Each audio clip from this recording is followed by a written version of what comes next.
I'm bad at talking in front of the camera. Oh my god. I just need to pretend that I'm by myself.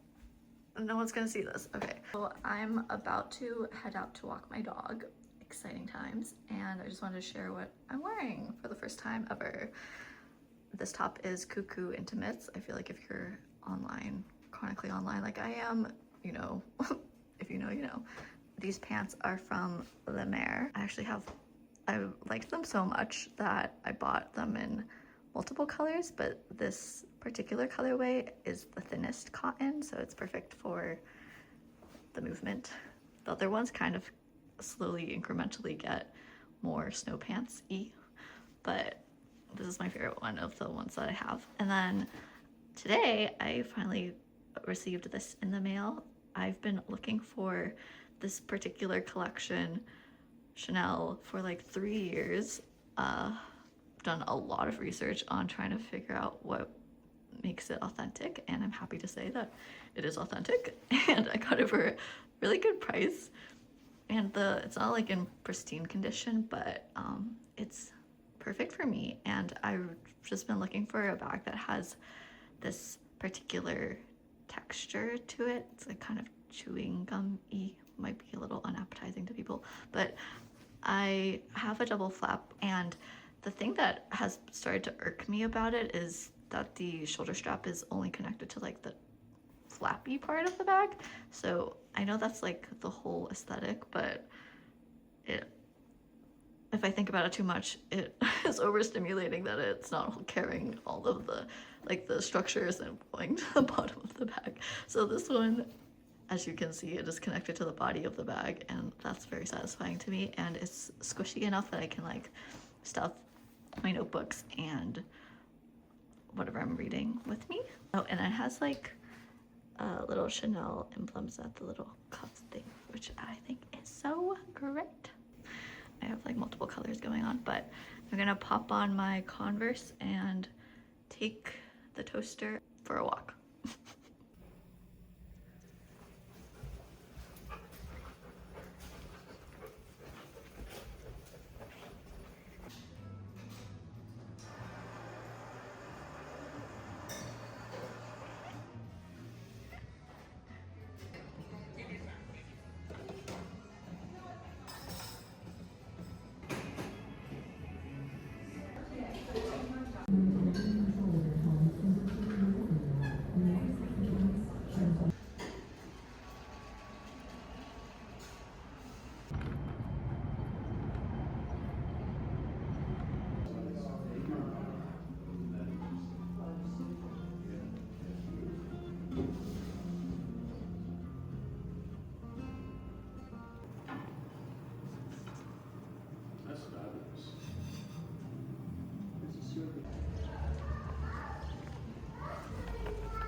back at it again.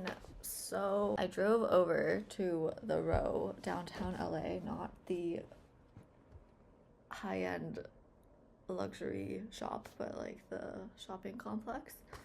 And I went to a High Tide stationery store. I've visited like a long time ago when they first opened. I think it was only one room, and now they've expanded to a second room, and it's like so busy in there. It's really great. I love how much people are diving back into like stationery and handcrafted things. I feel like that's so exciting. So I picked up spontaneously a mug that they wrapped in a Japanese newspaper, which is really cool.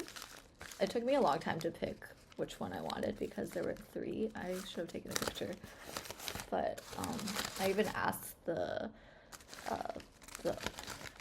people there which ones they would pick, but I ended up going with this one, which I will show you in a few. Ta-da!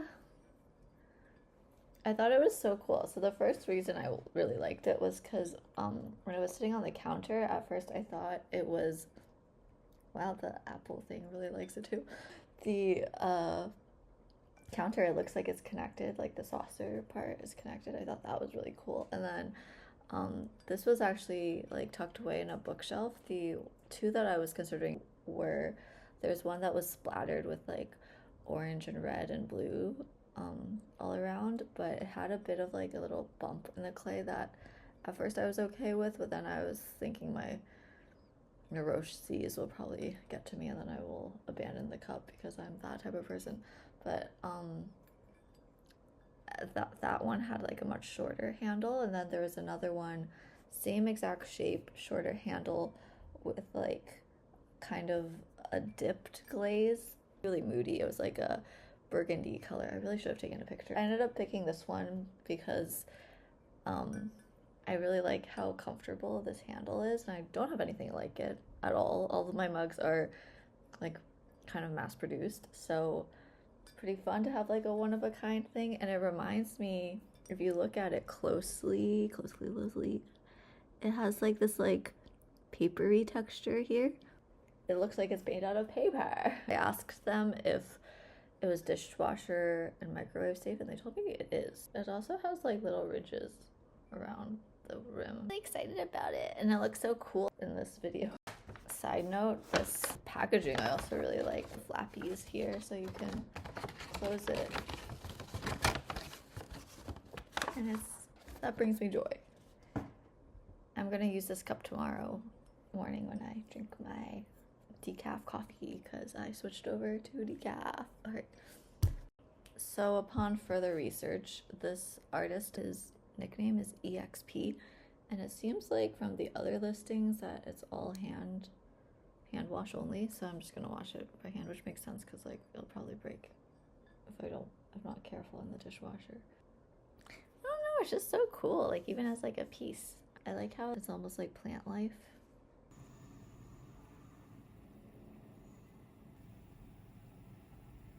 It's midnight and I just finished Susan Sontag's on photography. My book now looks like this. I found it easier to organize all of my little notes and things that I thought she said really great points. I'm not going to go through everything because that would be a crazy long video. Let me know if that would be of interest to anyone.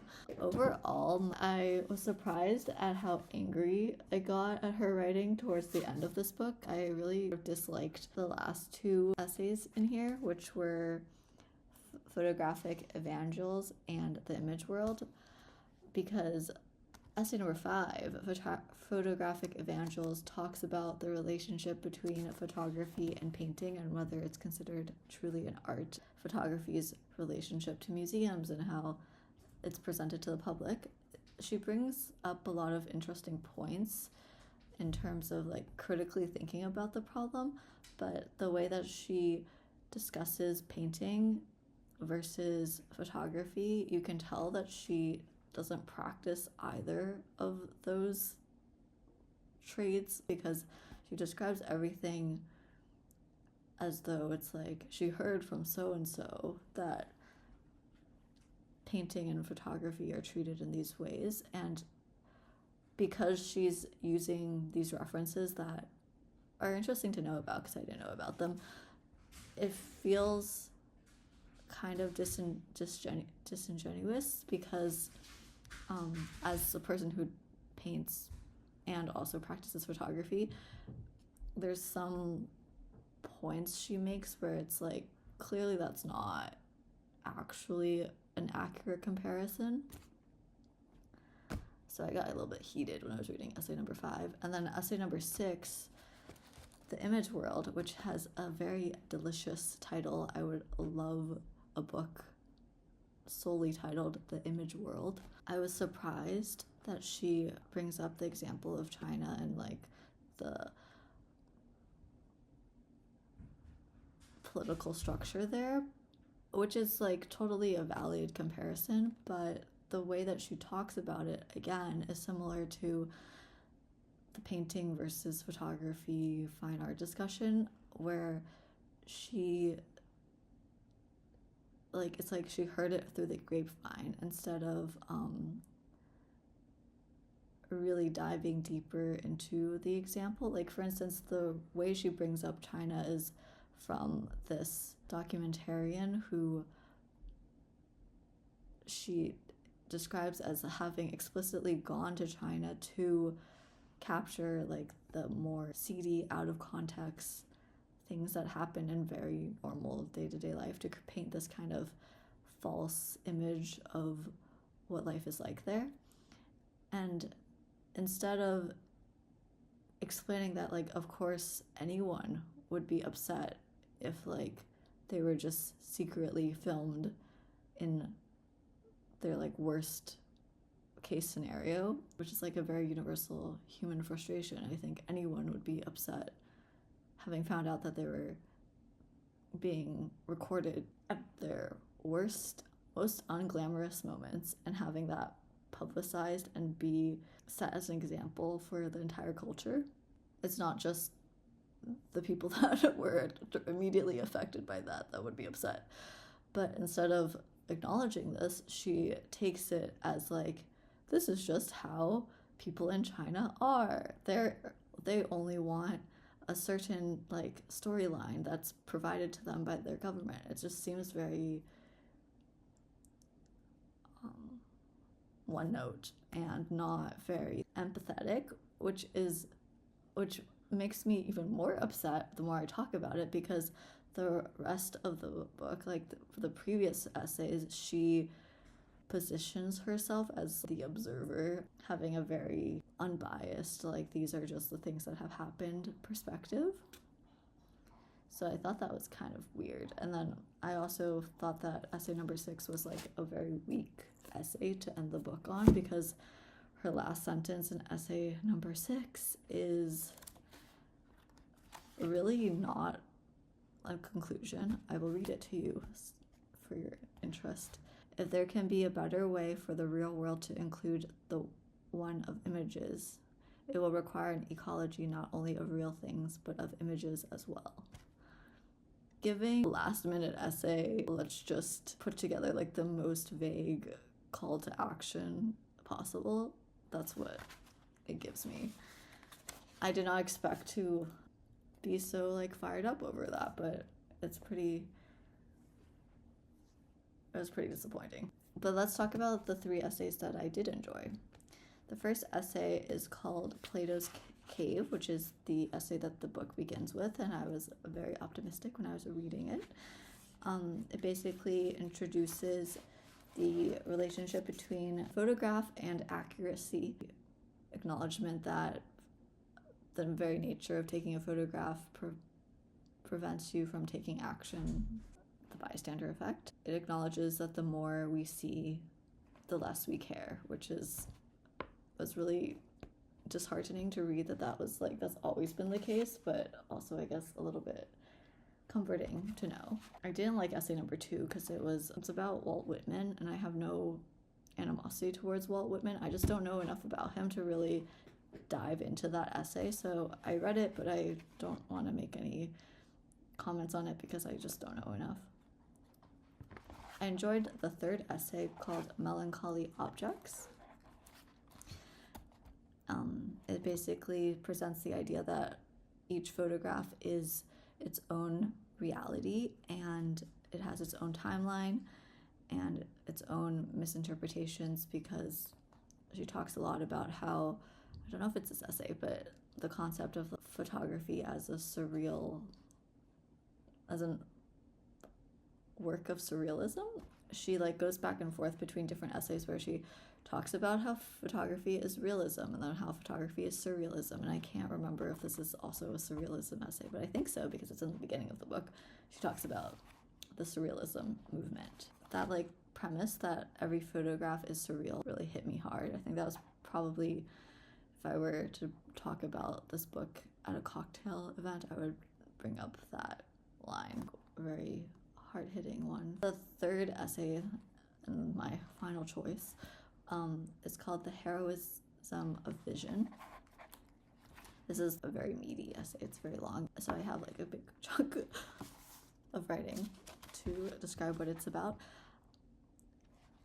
It describes photography's initial relationship to trueness and then the idea of the ideal self once the invention of photoshopping becomes a thing in the 1800s. How that relationship to beauty reveals the fact that every photograph, regardless of whether or not it's photoshopped, creates a sense of beauty because it like captures human nature, or as she calls it, humanism.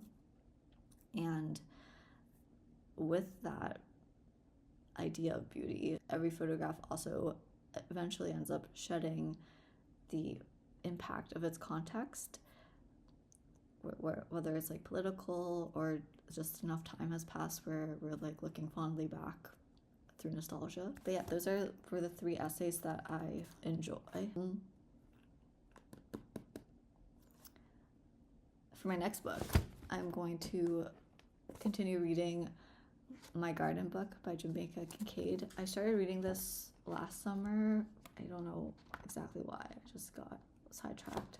But I also picked this up last summer. So catching up on my stack of unread books. I think after this one, I will let myself go to the bookstore and pick a new book out. I'm excited for that. So also this book has like really pretty illustrations. I haven't read anything by Jamaica Kincaid since I was probably in high school or something. Alrighty.